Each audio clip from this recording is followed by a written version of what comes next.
La 4e session du Face au panel a tenu toutes ses promesses ce 7 novembre 2019. S'il n'est plus un secret pour personne que les élections électorales au Togo sont souvent émaillées de violences et de violations des droits de l'homme, à l'orée des élections présidentielles de 2020, il est important de se pencher sur la question. Dans cette optique, s'est tenue le 7 novembre 2019 une énième session Face au panel, un cadre de partage et entre les acteurs sociopolitiques et le Panel Watch, un groupe d'experts indépendants de la société civile togolaise. Droits de l'homme, préservation de la paix et processus électoraux, c'est le thème qui a réuni la CNDH, seule institution présente, les partis politiques comme l'ANC, le CAR, l'UFC, le FEDER, Togo Autrement, l'Espérance pour le Togo de la société civile et des représentations diplomatiques à l'instar de l'ambassade des USA, l'ambassade de France, l'ambassade d'Allemagne, la délégation de l'Union européenne et le PNUD à cette 4e session du Face au panel. L'idée est de créer un cadre d'échange et d'analyse entre tous les acteurs traditionnellement impliqués dans les processus électoraux au Togo autour des défis liés à la garantie des droits de l'homme et à la préservation de la paix dans l'organisation des élections au Togo.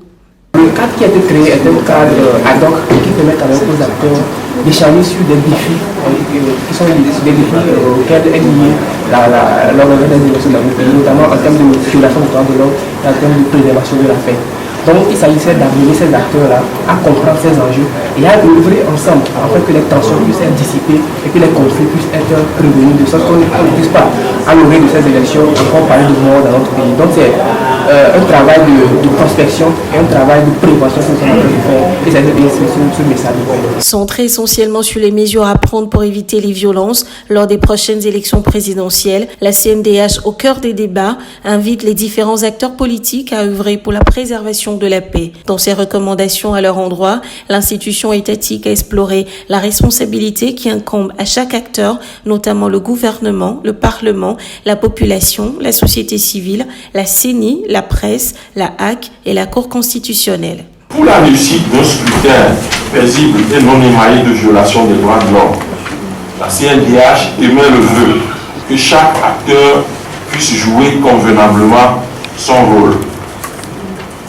Elle recommande donc 1. L'État, à travers l'exécutif et le Parlement, doit veiller à prendre et à exécuter des lois et des règlements respectueux de tous les standards internationaux d'une élection crédible. 2.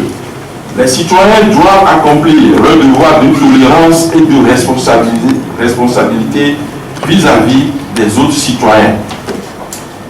3. Les partis politiques doivent pouvoir concourir librement au scrutin et encadrer leurs militants et sympathisants à la tolérance, à l'acceptation des opinions divergentes et à la responsabilité. 4. Les organisations de la société civile doivent se mobiliser pour sensibiliser et former les citoyens sur la nécessité d'un scrutin paisible et accepté par tous. 5.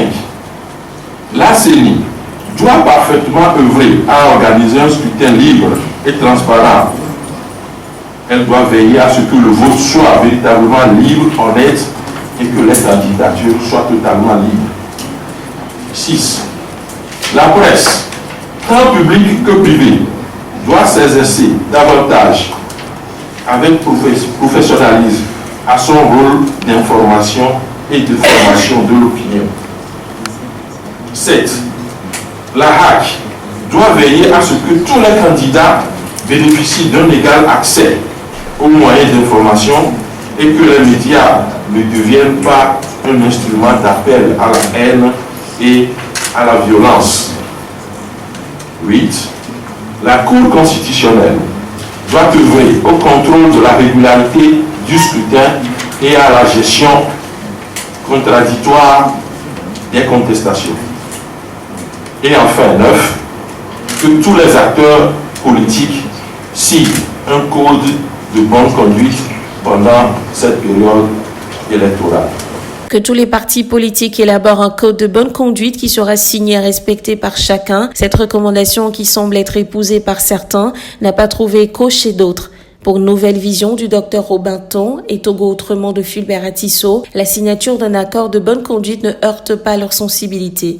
Il juge opportun cette signature qui s'inscrirait dans la ligne droite de ce que voudrait faire le prélat Monseigneur Barriga en rassemblant les partis politiques. Au niveau des autres partis politiques, sans réforme constitutionnelle et institutionnelle, notamment la composition de la CENI, liberté de manifestation, révision des listes électorales, il y a de fortes probabilités que les prochaines élections soient émaillées de violence. Ces partis politiques trouvent que signer un accord de bonne conduite, ce serait leur lier les mains dans le dos. Ils ajoutent que le parti au pouvoir a tous les moyens pour une élection dans la paix.